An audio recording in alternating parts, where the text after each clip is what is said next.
Welcome to Sage Sisters. We are sisters, besties, moms, and co-founders having a fun catch-up on parenting and life. Hey, I'm Ann. And I'm Kate. Welcome to Sage Sisters. We're excited to be podding today. Ann, how are you doing? I'm doing great. We have a fantasy draft going on tonight for a group that I have been friends with for like 20 plus years. Is it 20 plus years? Golly. It sounds old, but a group that's been doing this for a very long time. It's super fun. And we have our fantasy draft tonight. And this is one that Phil's also in it. We're just on two different teams. Okay. So it's fun because it's bonding. Another one of our buddies is coming over to fantasy draft, and we are going back to nostalgic things. So we're going to make some margaritas and I think do Taco Bell because that was like the thing we used to do when we were drinking buddies way back when. So, I love me some Taco Bell, so I'm all in on that. I know. So I'm looking forward to it because it'll be a fun night of, just a little something to break up the week. And it gives fall. It gives footballs back. Yes. And, I'm not doing fantasy this year in a way that I'm grateful for. In the past few years, I've done it with it. I know I've done it forever, but I needed to let something go. Yeah. In my year of do less. Yeah. And I will say that group was fizzling. Mm-hmm. There was less engagement. It was like a few texts here and there, but it didn't have. If it's not bringing you energy. joy and it's not worth it, yeah, you got to go. Totally. So this year I let it go. Okay. But I still enjoy the season and I'm Mm-hmm. excited for fall. We got kids back in school. We got football starting. We got Taco Bell happening. I got a sweatshirt on, a light sweatshirt for the first time in what feels like eternity. And are you pitting in it or is it actually the right weather for that? Pretty good weather. I think this morning was ideal. You needed it. As it starts to warm up, could use it less, but it is still not straight pit sweats. It's enjoyable. We're still hitting the 80s out here in California. It might be a little hot for a sweatshirt. Yeah, we're like 70s, but like 58 this morning. 58 this morning gets into 70s. Delightful. Perfect rucking weather now that I'm all in. You get a ruck in today? Is that right? Is that how you use that term? I've been using it because you told me that was the term. So I know it's called rucking, but it's like when we talk about it, like, do you ruck? Yeah, I kind of like it. Let's make it a thing. I'm sure it is a thing. Yes, not today. I got a ruck in yesterday. I'd like to ruck again this afternoon. It's a little too close to FUCK. I like real that. Good. That's why I like that. Yeah. It's got, that's the energy that we need. Mm-hmm. Around midlife, walking with vests. Yeah. Okay, good. Well, glad to hear spirits are high. Yeah. Let's roll into it. What is your high? I have the cutest high, and I wish I had like some type of a visual for you, a video or something. I do not. It lives in my brain. But this morning I was working from a coffee shop, which I love a good coffee. I love a good iced coffee. And there was an 87-year-old birthday party going on. Oh my goodness. And the woman was dressed with like a headpiece. They put like almost like a crown on her, and she had a very pretty floral dress. And they turned music up. They had like cake they were giving out to everybody in the coffee shop. And she turned music up, and she was going around pulling different men who were sitting there by themselves working. It was hysterical. It would be like somebody just sitting there. Didn't matter the age, didn't matter who it was. And she'd pull them up and dance with them. Kind of like a little like slow dance, but like, like jig. Like it was so cute. And it just got everybody smiling. Everybody was laughing. This woman was at the her cutest. Parties. Was it like just her girlfriends? No, it was a mix of men and women all around her age. And there were probably 12 of them. It was the cutest thing I've ever seen. And just like the dancing and energy in the whole coffee shop was amazing. That's adorable. Yeah, it did make it a little hard to do a phone call from there, but that's either here nor there. I was like, I'll see my way out because this is the cutest thing and I can't interrupt it. Yeah. So also, why do I want a birthday party brunch? I think it's perfect. I mean, it's exactly the vibe. I'll take it from 40 to 87 every time. If that's my birthday, I think it works. This is a slight aside, but related to the topic, which I'll tease. Okay. Which is Jane Fonda has this great podcast where she interviews older women. And it's like, basically like, as a society, are we not listening to these amazing women with great ideas, great life experience? So I'm kind of on this. I've been listening to it and enjoying it. And I want to say does Julia Louis-Dreyfus have a similar vibe on her podcast? Anyways, a theme around listening to older women, and I'm loving this for that party. And anyways, the content we're loving is sort of the topic today, partially because I felt like I got a little too intense over kids sports last week, and I need to remind people I'm a lovable human. And nah, never too intense. Well, I love this topic because I love content. And I do think there's some new things that I've been listening to, watching, the whole thing. So this is kind of a fun topic. And in my opinion, Jane Fonda can do no wrong. From way back when with her exercise videos to almost every movie or TV show she puts out, it's gold to me. I just love her so much. And if I could be her when I'm that old, how amazing. She looks great. She seems like she's just got life. Like it's. Well, I totally fell in love with her with that Grace and Frankie show. Well, by the way, it's on my list today. We might as well blow that one, which is like an oldie but a goodie. Like going back to watch it, it's still so good. Grace and Frankie, a must watch for feel good. Well, my daughter's name is Grace, and she has a really good friend named Frankie, and it's really giving me life. That's so cute. Frank and Frankie Part 2. I love it. Coming right up. But yeah, anyways, okay. So what's your high? Adorable high. Mine was so cute. Mine is just like kind of like a one that hits the heart, which is my son has had a great transition back into first grade. Love. And I just like the other day had like a lump in my throat and a tear in my eye because thinking back a year ago, his entry into kindergarten was fraught with a lot of anxiety. And there was a lot of navigating and this and that. And yesterday, he was very tired. And sometimes like before that was such a trigger when he was too tired and then he would feel anxious and like it was a whole thing. And I watched him yesterday wake up very tired and pull it together and still get to school on time. And like we were able to get over the hump. Yeah. How nice. Which I know sounds subtle. But if you realize kind of what we were working through for a long time. You've mentioned this on the pod. So if you are a longtime listener of the pod, I think they know exactly what you're saying, which is so nice. It's like. And just to see him kind of, I feel like blossom. And he even had a show and tell that he did not get anxious about. And he brought some stuff in and shared. And afterwards I was like nervous I was going to get a call and no issues. Listen, it goes along with the theory that kids go through seasons. Some are good, some are bad. And, you can identify actually major issues during times of these seasons. But it really is nice to look back and know that there was something that potentially you've moved through that, what a relief. What a nice moment. And I love that for you. And I don't know if it was age, if it was going to happen anyways. We did go to therapy with him to give him some new skills, if that helped. I'm sure all of the above, honestly. Probably all of the above. But anyways, I was just the other day like, how amazing is it when he's able to kind of overcome more than even just like, oh, it's going well so far. We haven't hit any hurdles. It's like we hit a hurdle and he made it through it. Yes. I felt so grateful. Oh, I love that one. Yeah. It's cool when your kids are doing good. Good job, Cowman. Anyways, what's your low? What's funny is we don't talk about our high lows before this. Sometimes we'll talk about like the topic itself and like just kind of spitball. But we're just on the same wavelength. My low is actually kind of what you alluded to, what you made it through. Kid emotions when they're tired. We're now week 3, week 4 into school. And we're still in the very high emotions because they're exhausted. And it's creating bedtime issues. It's creating just like the second they get home, they're irritated. And I'm trying to work through that because I don't want it to like create a whole negative vibe for the whole night. And I understand.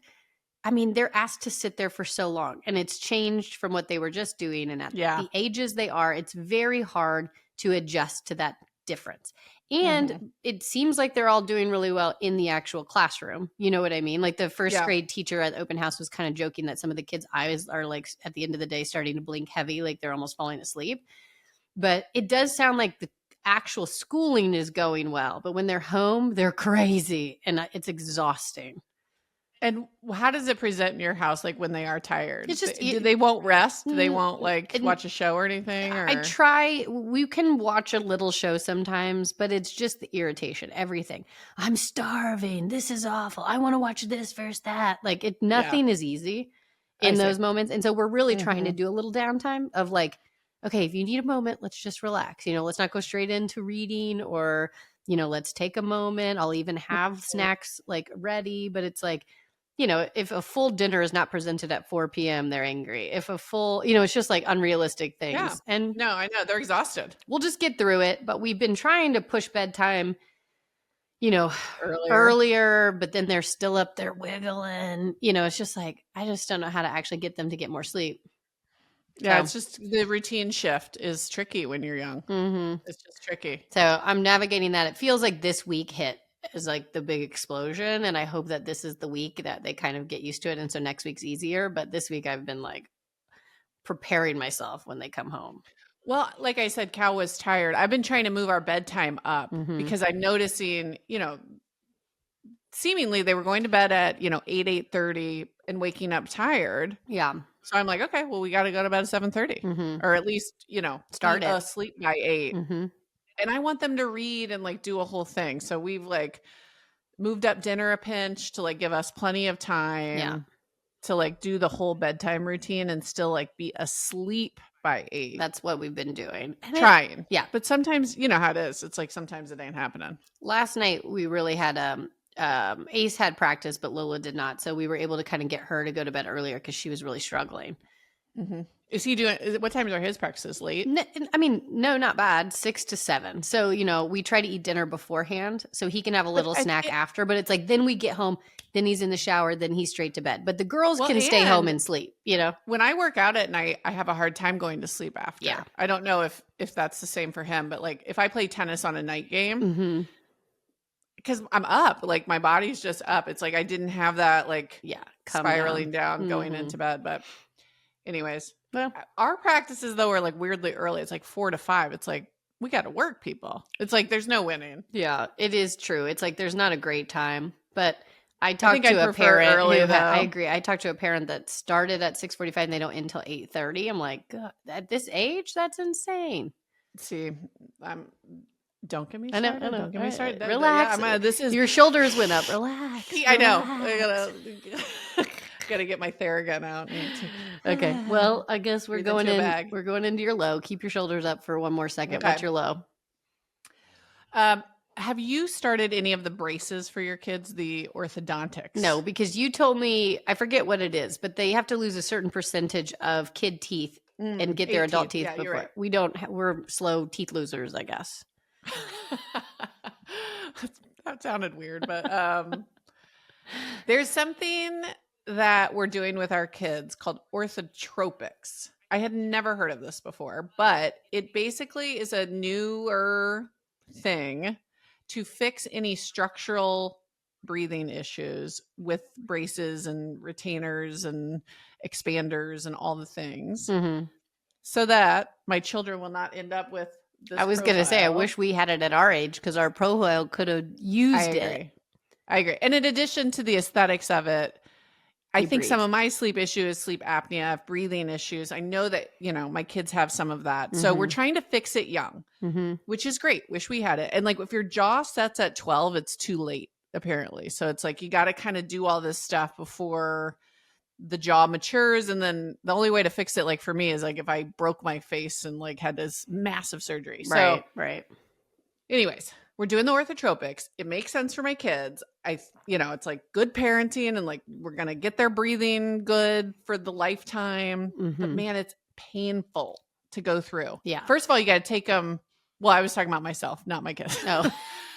I take them every 3 weeks, or Chris or I do. So the logistics of going every 3 weeks, it is very expensive. I was going to say, like, your wallet's hurting.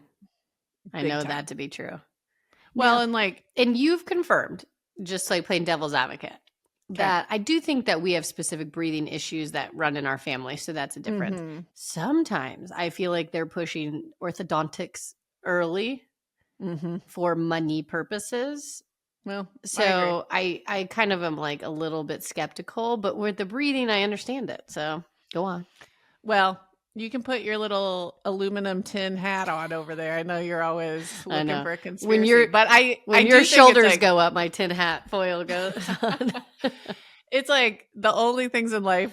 What is that quote? It's like death, taxes, and I feel like now it's like orthodontics for every single kid. It's like the third thing that's like, this is the guarantee that they will recommend. Every time I see an adult tooth coming through their gums, I'm like, where is it straight? What's it look like? What's it look like? I'm like, insanely weird about it because I'm like, could we hold off on braces for a little bit? What's this look like? Or how severe of braces do they need is more it. Like, I'm sure they'll have them, but how severe?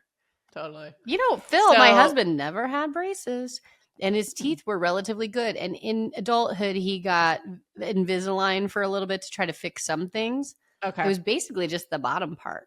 I mean, pretty good overall. So maybe. Well, maybe you got good genetics and you can do a house project instead of my gosh, what a dream. Metal for your kids. What a dream. But in addition to my pain, very secondarily is my kids' pain. Yeah. No, I'm just joking. They like are kind of miserable. Yeah.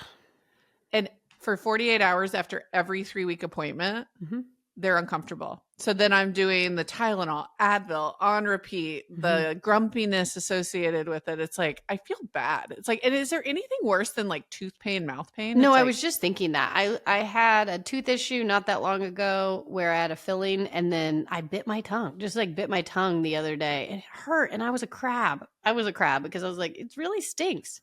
Yeah. Because everything you do, talk, breathe is associated, it's like your mouth hurts, like it stinks. Well, Grace was cute. She like got braces and then they put these more retainers in as they're starting to do this stuff. And she goes, oh God, I have a lisp again. I thought I was past this.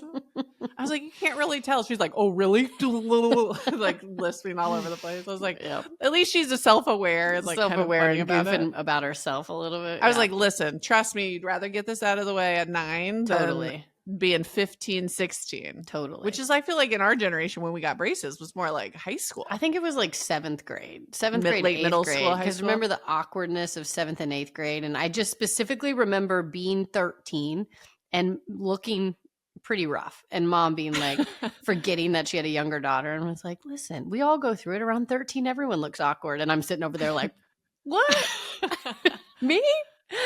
I see these 13-year-olds now. Though, gorgeous. And gorgeous. It's like their teeth are already fixed. 100%. And, I'm not going to go off on another spiral about like Sephora girls, but I will say it's like they're figuring out how to not be like an awkward 13-year-old. There's nothing that brings me more humor than the like what kids are doing now versus what we were doing at our age videos. And it's like totally like I couldn't have been more awkward. And there's been some funny swans are walking around. I know. Have you seen the like sorority rush versions the of videos? That? Yes. Yeah. Those are so funny because some of those videos are getting out of hand with the They're so out of hand. They're so unhinged. But I can't stop watching them. What's wrong with me? It's like, well, I love when someone has an old video of their rush video and it was like, like awful. Yeah. And then it's like these hot girls and the new that are like so perfect with their movements. Yeah. I agree. Oh, it's funny. Oh, too good. Okay. So orthotropics, pain and money and time. Yeah. Low. The trifecta. Oof. Low. Brutal. All right. Move on to what's on our mind. And it's your week. So what is on your mind? I read an article that resonated. I wanted to see if it resonated with you too. Okay. It was an Atlantic article about how millennial parents have a new anxiety wanting to travel, do these big trips with their kids. And the article talked a lot about like international trips and millennials, like as a species, we love international travel and like just like are willing to spend a lot of money on it. And now that we have young kids, like a lot of millennials want to do that kind of travel with their kids and introduce them to all the cultures and educate them about the world. And, that's like a tightly held value. And I think there's obviously the luxury side and the budget version of that. But like both of them, they're just saying like they want to do that, but it's actually like totally exhausting. And that's what they're putting their money towards too. You know what's funny is I just want to clarify. Are you doing this because you're still trying to push the Paris trip with Chris? Like, are you trying to do this so he listens to it and all of a sudden he's on your side to go to Paris with your kids? Well, if anything, I think this article hurts me. Yeah, it was basically saying how millennial parents have this value. They want to do it, but the reality of the trips are kind of hellacious. Well, honestly, it doesn't sound good. We just joked 2 weeks ago about the fact that, like, would I rather, sit on a beach or do an international trip? And the reality is both are going to be hard. But when you factor in like long flights, not a lot of downtime, smaller hotel rooms. So if you have a family, you're not sleeping as well, or you're all crunched in, all the things, expense. No AC, don't get me started with the cost of it. Yeah. Cute little cafes where you're sipping a little, tea and drinking or eating a crumpet. Like, that's not cute when you have somebody screaming in your ear and you're trying to be quiet around all the other, people who are acting better. I had a question about it, which was, in my circle, and like, I went to business school, and a lot of my friends are at a stage of life where they have a decent chunk of change. And I'm seeing this all over my own Insta, where my friends are taking their families on these big trips. But my high school girlfriends don't do this. I kind of wondered if this is like a little bit like, it feels, is this a value that all millennial parents are doing and they're finding ways to travel international or not? I don't see it necessarily with a lot of my friends. I think it's a certain type of millennial. I do think private school plays a part into millennial, it. A coastal private school millennial who has a little bit more means to do it too. To me, that's what it sounds like. And that person who wrote it is probably in that category. I don't know. I didn't see the author, but like, to me, that's what it sounds like. I don't know. I hear that. And I was like thinking about this, and like, even for myself, thinking about how to do trips and how important it is relative to other things we could spend our money on. I think I'm kind of right and noodling on it, which felt like why it's on my mind. Well, it's a good topic, and I went back and forth twice during that conversation. So we settled on nothing. We settled on make your own decisions. I'm trying to decide if it's worth prioritizing over the other things that, I'd love to spend money on, house projects. Or I think, though, house projects feel to me like, if it's not a major, like, you need an HVAC update or, like things like that, no one cares but you. So if you're taking a trip to make a better experience for your family, that's more important than painting your house. But, if you could do a smaller trip and paint your house, maybe there's happy medium there. I don't know. I think the house project, the comparison is not great because everybody will tell you to take the trip. Well, and like the trip, we've had great trips that are local. My husband does not like to leave the home. He would be a hermit without me, honestly. He's so lucky he has me. I'm the one always pushing for something, but I think he tempers me, and I'm like trying to push for a Japan trip, and he's trying to go, let's go to Bodega Bay. Yeah. It's the same amount of time together. In fact, more time, because we don't have to travel. Yeah. And I will say we've had wonderful local trips where I feel like the time element of the trip is still there. We get the time and we enjoy the memory, and like, kids don't really care what you're doing. They want to just do something with you. And if you make it structured for them. Well, the other day I said, if you could live anywhere in the world, where would you go? And my kids were like, Tahoe, Bodega Bay. It's like the places we've tripped. Yeah. That's all they know. Yeah. And that was good memories for them. I think it's great. And I was thinking, I think just family time in general, no matter how you get it, is worth it. That's it. All right. Let's move on. Let's roll. So, let's roll. Sorry, I'm belaboring it. But I could talk. Just kidding. You and I could talk for too long. This is the problem with this pod, or all podcasts. It's just people that can just yap endlessly. Totally. Okay. I thought we could just catch up because honestly, I just finished some shows and wanted to talk about them. I love a new show too, or just new content. This is where I thrive. So let's go. Okay. So content that we're loving. Well, I gotta start with. I finally finished Traitors episode. But what's funny is this is in the past. It's not even current. I love you for Nothing that. I do is current. I realized that song that was my obsession was from 2018. Stop it. 2018. You're like, it's no longer an obsession. You're just bringing it back. It's an obsession that you brought back. Yeah. I just had to laugh when I learned that. It's like, talk about not on the cutting edge of music. It's a 2018 song. That's my obsession.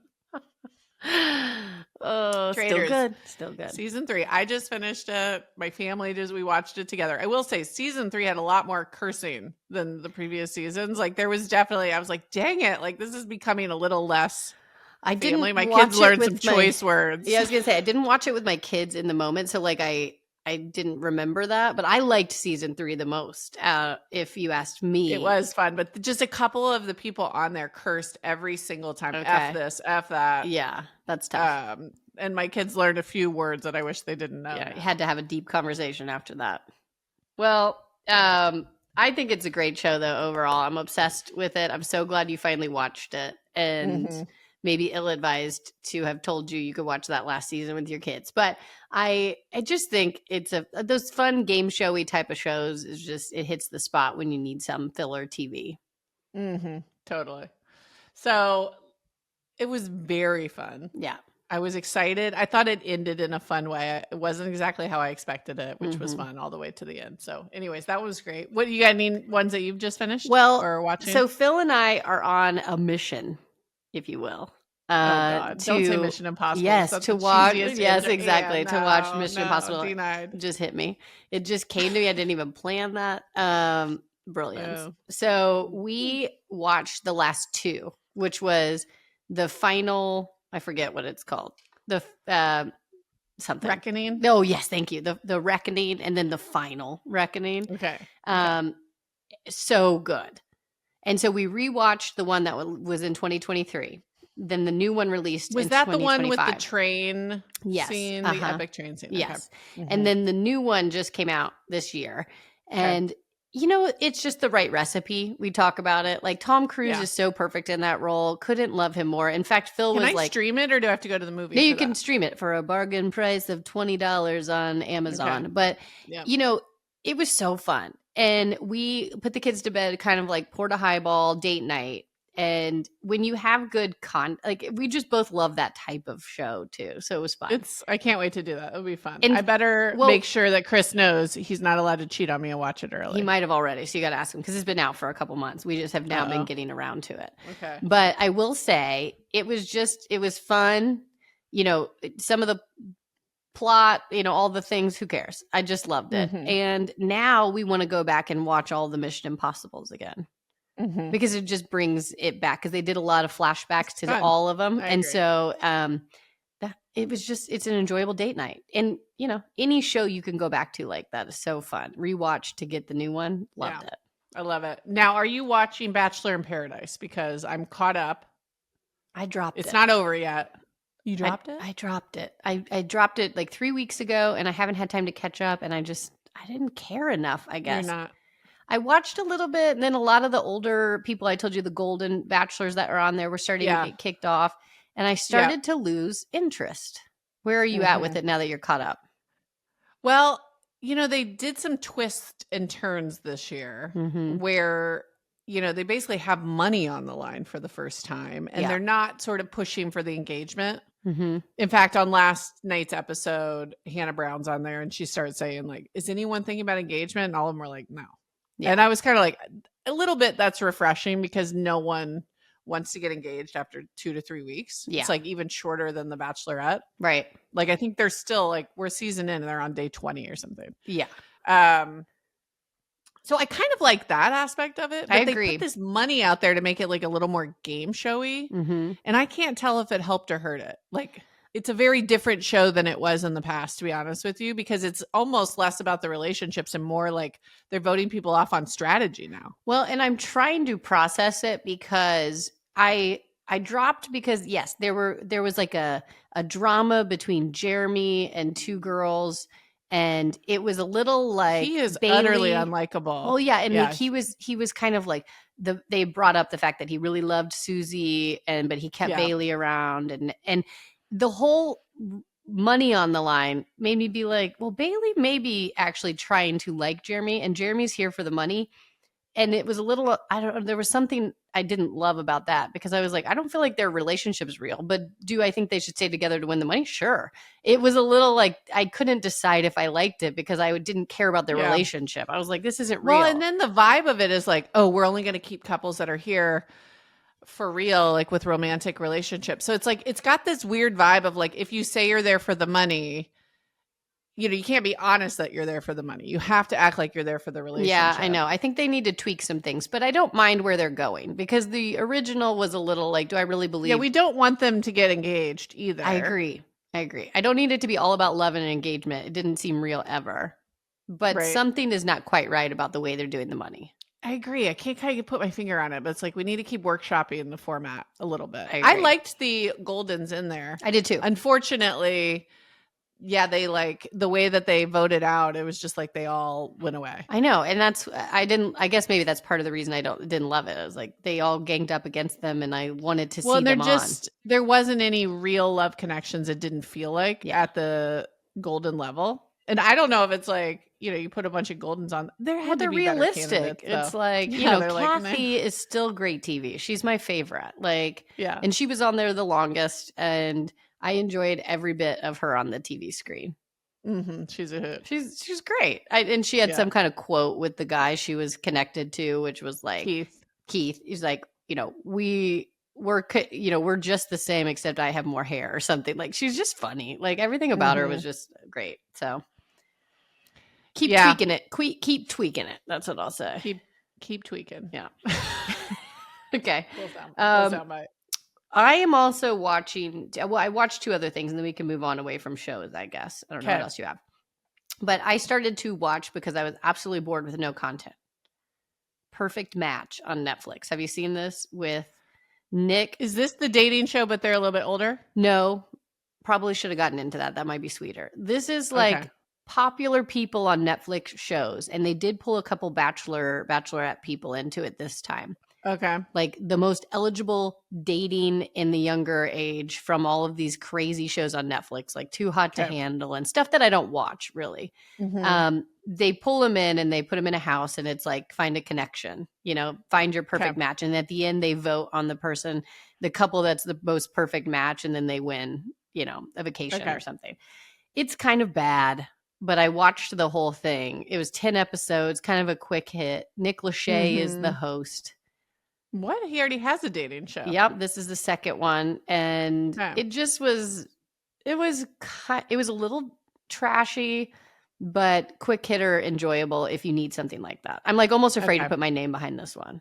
Yeah. Okay. Well, that wasn't a good sales pitch, but the next one I'm going to watch is coming from our cousin who sent us a text called Later Daters. Yeah, it seems like kind of a Golden Bachelor in Paradise theme, but it's like I'm craving a little sincerity after watching people do it for the money or do it for the fame or the influential, I agree, social media following. It's like I want something sincere, so I'm going to try that. I think that's why I loved Love on the Spectrum so much too. It's like the most sweet, sincere thing. Yeah, Rachel, our cousin, is the one who said it, and she just thinks like I do with TV. You know, she has a lot of the same interest and good perspective on why we like it. So we always have a good time kind of texting about it. But I take her recommendations very highly.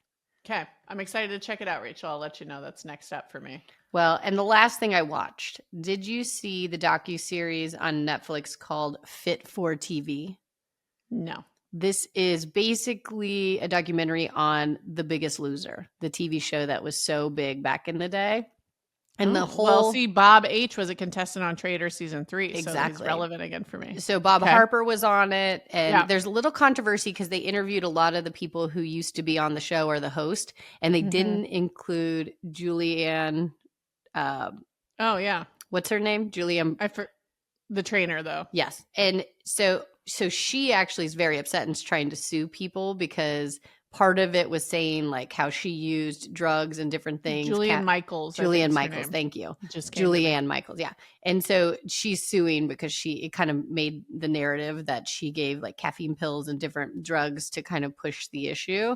And she was kind of coming back to say like, well, we all did that. It was just like, you know, like I have texts that say like all of you guys did that. And it was like this narrative that I'm the only one. But it did I remember loving The Biggest Loser back in the day. It had a moment in the sun. It had a moment. And now everyone's like, oh my gosh, what a horrible like narrative. Like they're basically like making people take their shirts off uncomfortably and like screaming in their face to lose weight. It didn't age well. It didn't age well. And then like a lot of the contestants are now back up to the size they were or more. Like that was part of the documentary, and like how it was just not sustainable to lose it that quickly and then keep it off.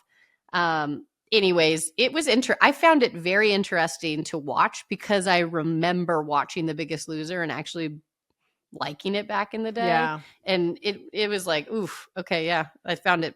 It's a good documentary to watch if you did watch The Biggest Loser. Well, it is an interesting commentary on like where we've come as a culture around the issue of weight. Mhm. Like now, none of that sits well. Yeah. It's like, you know, people screaming at you to get skinny fast. Yeah. And like you have no willpower. It's like, I don't know. It's a little uncomfy. It really didn't age well. And then, you know, Bob Harper had a heart attack and he's, you know, he worked through it, but there was all these just like things that came after that just made it, ooh. So I know. Anyways. Yeah.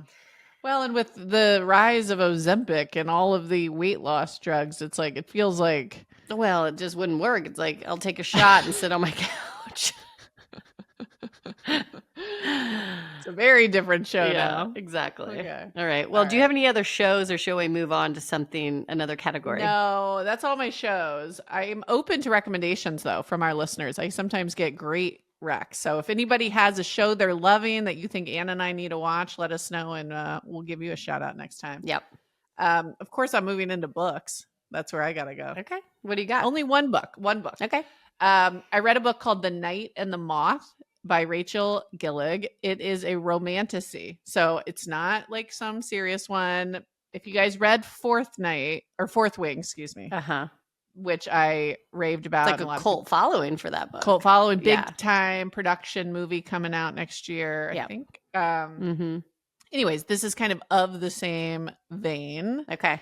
I won't get into it because it's any romantasy. If you try to say the plot sounds truly bananas. This one's no different. It's about, though, a prophetess and her people keep disappearing. So it's got like a little bit of mystery to it. And it's not as, honestly, there's a love story part of it, but it's more just like a really interesting story, I think. Okay. And it was totally escapist. Yeah. You know, right now where it's like we're a little stressed with everything. It's like, give me a book that takes me completely out of reality. Yeah. Thank you. That's the appeal. Okay. I like it. I mean, here's what I'll say is I recently found a new app that I haven't used yet, but I've been interested. And I believe it's called Speechify. Have you heard this? Yes. Where you can. Well, did you send it to me? Maybe. Yes. I got Instagram ad pop up and I was like, well, this is intriguing. And basically the whole ad was a woman like with a book and she was like trying to walk on the treadmill and read. And the guy came up and placed her phone on the book and like scanned it, I guess, or whatever. And then the app started to do the audio version of it. So it's basically like getting an audio book. You can just go and get that version in audio. So I don't know quite the difference for that. Well, but I was intrigued. Audiobooks, I've decided, because the audio are actually like really skilled people with like voice actors is always better than the AI version. So you think I should just get the audiobook instead of using the Speechify app? Well, Speechify can make any physical text. It can like read it and turn it into an AI voice. So if you had a lot of like physical printouts of stuff, like, or files, or even, you know, it could read emails. It could like audio emails to you. I can definitely see the use case. And I can like think of times where that would be handy. But for the most part, it's like, I actually don't want to listen to my emails. Like audio version of it for the way that I work. I don't want that, I don't think. Well, I want that for books. So I guess I just have to download the audio version. As I said it out loud, I thought I just download the audio. You just do Audible. Okay, brilliant. Audible is amazing. Also, if you do Amazon Prime, Audible is basically free because they give you a lot of credits. Okay. Well, I'm going to start listening to some books because I listen to podcasts a lot now. And Libby has every book on audio that you can rent for free from the library. All right. Well, I'm just jumping on board now. Here I am. Okay. I'm rucking and I'm listening to books. Okay. Audiobook that I am in the middle of listening to is called Not My Type. Speaking of like badass older women that are kind of inspiring us lately, I kind of went on this thing of like these older women. Venus not that she's even old, she's my age. Yeah. But just to be an elite athlete at right. 45, incredible. Yeah. Mm-hmm. But this one is E. Jean Carroll, Okay. who sued Trump for sexual harassment in the Bergdorf's dressing room. I'm sure you remember this case. I do. I don't want to get into all the specifics, but just hearing her story in her own voice is completely interesting. So I've been enjoying listening to that. Okay. Well, I'm here for it. I'm going to start listening to some books and then give some recs as we the upcoming podcast. The you next listen to content. podcasts though, don't you? Yeah, that's what I'm saying. I listen to podcasts and I'll do it while I'm working or while I'm doing some of them on day marketing I love things, podcasts driving. So I think it could be an easy switch. And any new pods that you're checking out? Well, yes, I have one. And I don't know. I follow both of these individuals. They're married on Instagram. Okay. But their names are Alexandra, and John. And they have a podcast called Give It To Me Straight. Okay. They're kind of the couples that do funny reels together that aren't cringe to me. They're pretty enjoyable. And Kat Stickler, I think, is the cousin of John. And she's also a big influencer that you might follow. And they kind of do. I know who you're talking about now. They do like reels together and content She's together. A brunette, kind of straight brunette hair. Yes. Yeah. Okay. But they're likable and they do share their life. They had a bunch of funny.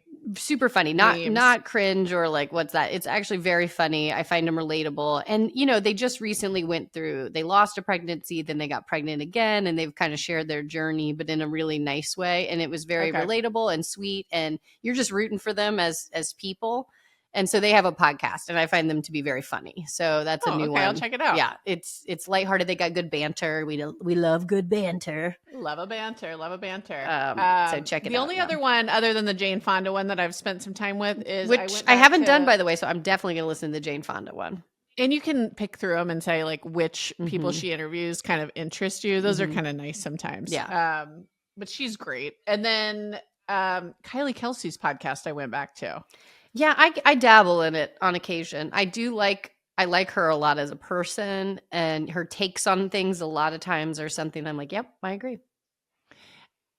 She's just feels like a friend of ours. Maybe I think everybody feels like this about her. Yeah. But it's just easy to have on if I have a long drive and I don't want to listen to an audiobook and I just kind of want to hear a friend talk. She's one that can kind of check that box for me. Yep, I agree. I like hers a lot. Yeah, so I kind of have gone back. Not Gonna Lie is her podcast that I go back to from time to time. Yeah, I like to dabble in all those. Okay. Yeah. Cool. Well, the only other thing is I have a song that I'm obsessed with that I've said before. I think it's not too new. It's like 2 months out or something. Is it from 2018? From 2018. It's from 2025, but a couple months ago. But Justin Bieber dropped a new album this year. And Daisies is his song that I'm obsessed with. Oh, yeah. My kids have that on their playlist. It's kind of everywhere now. But it is, I just really like to give it a call out because it is just a good feeling song. And I like to listen to it. I've used it for some content, but I also just like to listen to it in the car. And now Ace always requested as his song. So anyways, we're liking it. I'm deep in K-pop Demon Hunter X soundtrack over here. Welcome. I told you would be. I know. Some of them are too teen angsty for me personally, and then some of them I find myself going up. It's like I'm right there on a few of them. They're so good. We're still in it. We still listen to it. It's just it hits. It was cute. Yesterday, I'm driving Grace out to the orthodontist, but she was like, "Should we make a mom and daughter playlist?" And then it was so cute. And then she's like, "Should we put this on there? Should we put this on there?" And I was like, "Put it on there. Put it on there." It's basically like Cal complains when we listen to too much Taylor Swift or Meghan Trainor or some of these. Yeah. So we kind of had to put like all of our female girly songs on there. Yeah. We like it. I like those playlists. We made individual playlists for each of the kids. But what usually happens is we go around. Ace gets to pick a song, Lily gets to pick a song, Lola gets to pick a song, repeat. And if they don't pick the same song, I'm shocked. So we have 3 songs that we play often, and then we switch those 3 songs to something different. We need a better system. Maybe we'll try a family playlist to just go through all of them, because it's like, I love the songs they choose. They actually all are into a good song, but just repeat. I know. Well, in the young age, they love to repeat songs. I know. Like, all right, enough. I know. All right, let's move into Tech tip. What do you got for us today? Well, I read an article that Jonathan Haidt had published in The Atlantic recently, re-emphasizing the child-led play.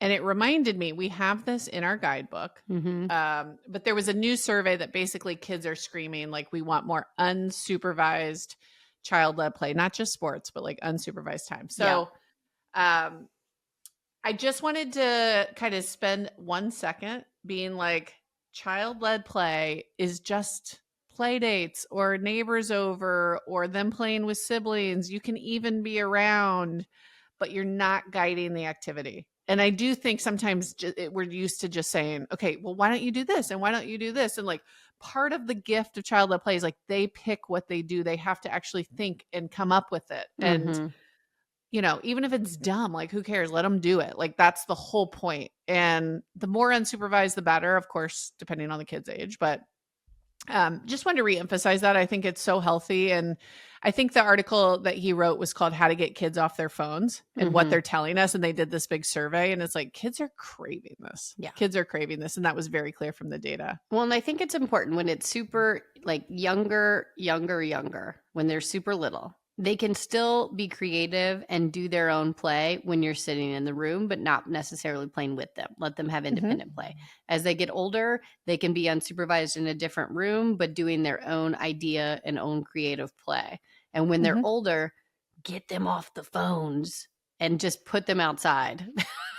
Let them do things outside with themselves, even if it's just playing basketball or whatever it is. Just let them go outside and be able to do physical activity, which seems so simple, but it's just not happening. If they're not sporty, it could be creative stuff, 100%. You know, but like their boredom will lead them to start sewing or drawing or creating a cartoon or a book or like, you know what I mean? Like it could be a creative pursuit. It could be an outdoor pursuit. It could be honestly just going for a walk. 100%. And you know, I have seen like, again, it goes back to tech, which I say against it, but I have seen some really cute videos that like neighbors are making where they're creating, like actually working to do a movie and they're clipping. And so they're going out and doing content, but then they're clipping it and editing it. I think that sounds healthy too. And our kids have been super into painting rocks. So the complete opposite. And I can't tell you, it doesn't matter what age, they're all into it. And they'll all go out there and spend a very good amount of time. And we have like a whole area with rocks. And now they're all starting to get colored. And I love it. It's like we have a lot of rocks out there that are colored, but it's so cute. And I kind of think about it in the same way as like behind the door when we're marking their height. That is a very cute part of the house that I'm obsessed with now, that like, if we ever move, I want to take all those rocks, they're just the sweetest. It makes it homey. I like that. Maybe we need to paint more rocks. I like that. And we just brought it back like a month ago and they're crushing it. Now I don't want to push it. I don't want to supervise it. They got to pick it, but I'll get all the supplies and make it available. I love it. Okay, let's move into obsessions. What do you got for us today? So my obsession is a supplement, kind of. It's those salt packs, the Elements. Have you seen those? Oh, yeah. You just kind of put it in a water? Exactly. And so it's like LMNT or whatever, Element. But basically they're different flavors. You don't need a lot of the packet either. So we will buy a pack and then like with it, like the packet we open up, we'll share with like our whole family. But when it's hot out, when the kids are doing a lot of sports, I hate Gatorades now. Like they just like, they're not great for you. But sometimes those, like a lot of times the kids need electrolytes and stuff. And so I feel like it's a great way to do that. And I've been very exhausted. We've kind of been talking about on the podcast, a lot going on with the business, a lot going on with the kids, just exhausted. And they've been really helping me. So like a little one in the afternoon, I've been getting headaches and it's kind of eliminated that because I forget to drink too much water when I'm busy. And dehydrated. And so it like just helps replenish me. And even if it's part placebo effect, I love it. I haven't done these too much. There's like a different electrolyte tube I've tried at one point, but I like the idea of this. And I do feel like sometimes like after a good sweat or something, it's like, I need that salt back in.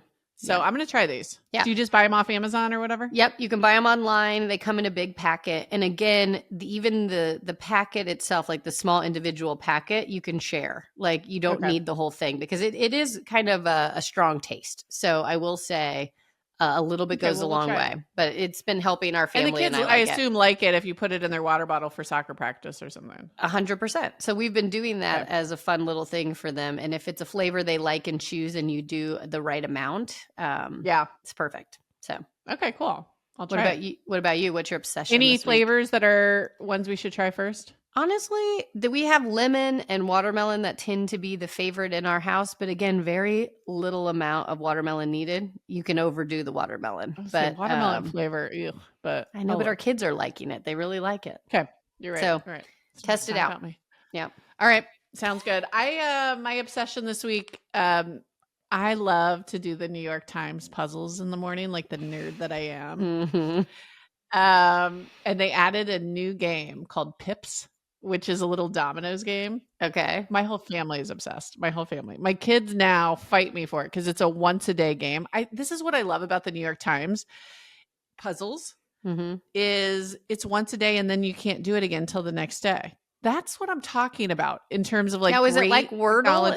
It's on your phone? It's like Wordle. It's once a day. Everybody has the same puzzle. You do it once a day. There's 3 levels though. There's easy, medium, and hard. Okay. But my kids basically won't let me do the Pips because they want to do the Pips. Okay. And it's cute. It's like we start our day now over breakfast with them, waking up their brain with a little New York Times Pips. And I think it's adorable. I love that. All right. We'll definitely do it because I don't Wordle, but my family Wordles, but it would be cute to get the kids involved with Pips. Sounds fun. I'm nice. Freaking impressed by my kids' ability to do these hard Pips. Like, I don't know. They're smarter than you think. Yeah. Always are. It's cool. Always are. Love All right. Well, let's wrap it up. We got much to do, but fun catch up. I got some new shows to try and some new packets of salt to try, and I'm excited we caught up. I know. Same. Love it. Lilas. Right. Lilas Tan. Bye.